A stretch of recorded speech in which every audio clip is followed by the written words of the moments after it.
एक बार की बात है, किसी राजा ने यह फैसला किया कि वो प्रतिदिन 100 अंधे लोगों को खीर खिलाया करेगा। एक दिन खीर वाले दूध में सांप ने मुंह डाला और पूरे दूध में विष फैल गया।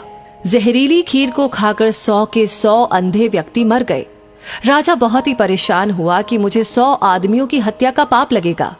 राजा परेशानी की हालत में अपने राज्य को छोड़कर जंगलों में भक्ति करने के लिए चल पड़ा ताकि इस पाप की माफी मिल सके। रास्ते में एक गांव आया। राजा ने चौपाल में बैठे लोगों से पूछा कि क्या इस गांव में कोई भक्ति भाव वाला परिवार है ताकि उसके घर रात काटी जा सके। चौपाल में बैठे लोगों ने बताया कि इस गांव में 2 बहन भाई रहते हैं जो खूब पूजा पाठ करते हैं। राजा उनके घर रात में ठहर गया। सुबह जब राजा उठा तो लड़की पूजा पर बैठी हुई थी। इससे पहले लड़की का रूटीन था कि वो दिन निकलने से पहले ही पूजा से उठ जाती थी और नाश्ता तैयार करती थी।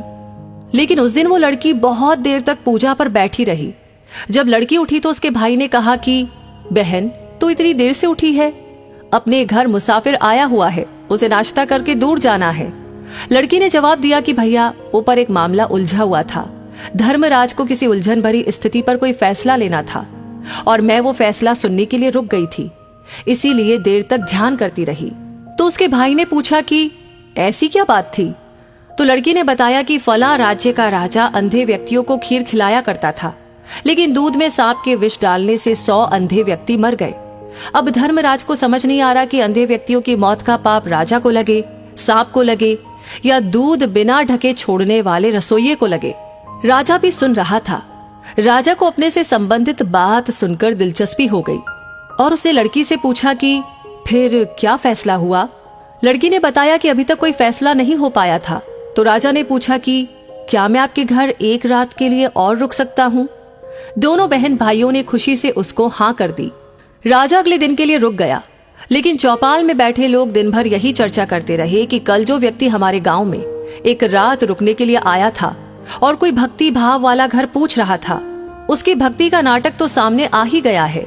रात काटने के बाद वो इसलिए नहीं गया क्योंकि जवान लड़की को देखकर उस व्यक्ति की नीयत खोटी हो गई, इसलिए वो उस सुंदर और जवान लड़की के घर पक्के तौर पर ही ठहरेगा या फिर लड़की को लेकर भागेगा।